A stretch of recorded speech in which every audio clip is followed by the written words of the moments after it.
Hey hello friends, welcome to Z's Home.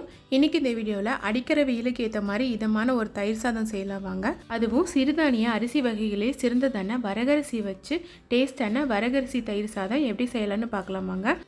சாதத்துக்கு ஒரு tumbler வரகரிசி எடுத்துருக்கிறேன். அரிசியை 3 மணி நேரம் நல்லா ஊற வச்சு எடுத்துருக்கிறேன். நீங்கள் மதியம் செய்கிற மாதிரி இருந்தால் காலையிலேயே ஊற வச்சுருங்க. இப்போது இந்த வரகரிசியை 4லேருந்து 5 டைம் நல்லா வாஷ் பண்ணிவிட்டு குக்கருக்கு மாற்றிக்கோங்க. கண்டிப்பாக வரகரிசி ஒரு மணி நேரமாவது ஊறிஇருக்கணும், அப்போ தான் நல்லா வெந்து வரும். இப்போது வரகரிசிக்கு தேவையான அளவுக்கு தண்ணி விட்டுடலாம். 1 டம்ளர் வரகரிசிக்கு நான் 3 டம்ளர் தண்ணி சேர்த்துக்கிறேன்.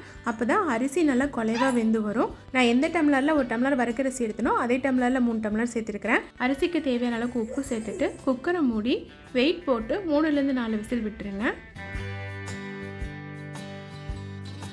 4 விசில் வந்துருச்சு. இப்போ ஓப்பன் பண்ணி பார்த்துடலாம். பாருங்கள், அரிசி சூப்பராக வெந்து வந்திருக்கு. உங்களுக்கு இன்னும் கொஞ்சம் குலைவாக வேணும்னா ஒரு 1/2 டம்ளர் தண்ணி எக்ஸ்ட்ரா சேர்த்திக்கோங்க. ஒரு டைம் அரிசியை இந்த மாதிரி நல்லா கலந்து விட்டுருங்க. இப்போ இதில் தேவையான அளவுக்கு தயிர் சேர்த்துக்கோங்க. கூடவே கொஞ்சமாக தண்ணி சேர்த்துக்கோங்க. போட்ட தயிரை அரிசியோட ஒன்றாகிற மாதிரி நல்லா மசிச்சுக்கோங்க.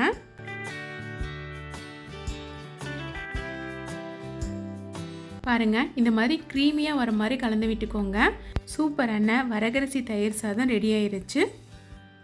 இந்த சாதத்தில் கொஞ்சமாக துருவின கேரட் சேர்த்துக்கோங்க. கூடவே முத்து முத்தாக இருக்கிற மாதுளம்பழத்தை சேர்த்துக்கோங்க. உங்ககிட்ட ஆப்பிளும் கிரேப்ஸும் இருந்தால் அது கூட சேர்த்துக்கலாம்.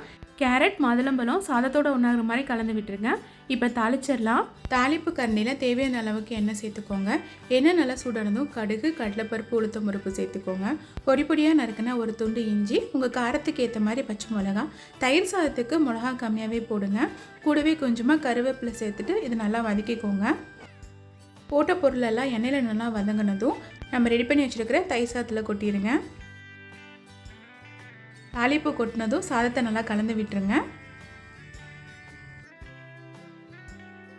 பாருங்கள், ஹெல்த்தியான டேஸ்டியான வரகரிசி தயிர் சாதம் சூப்பராக ரெடி ஆயிடுச்சு.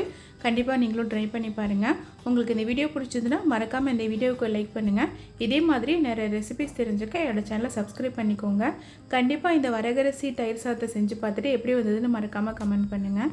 இந்த வரகரிசி தயிர் சாதம் செய்கிறது ரொம்ப ஈஸி தான். நம்ம நார்மலாக வெள்ளை ரைஸில் செய்கிற மாதிரி வரகரிசியில் செய்கிறது தான்.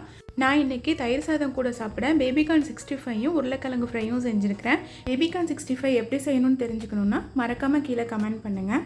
பாருங்கள், சூப்பரான வரகரிசி தயிர் சாதம் ரெடி ஆயிடுச்சு.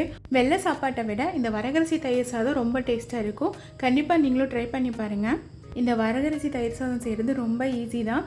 அரிசி ஊறினா போதும், ஈஸியாக இந்த தயிர் சாதம் செஞ்சிடலாம். கண்டிப்பாக நீங்களும் வரகரிசி தயிர் சாதம் செஞ்சு பார்த்துட்டு எப்படி வந்ததுன்னு மறக்காமல் கமெண்ட் பண்ணுங்கள்.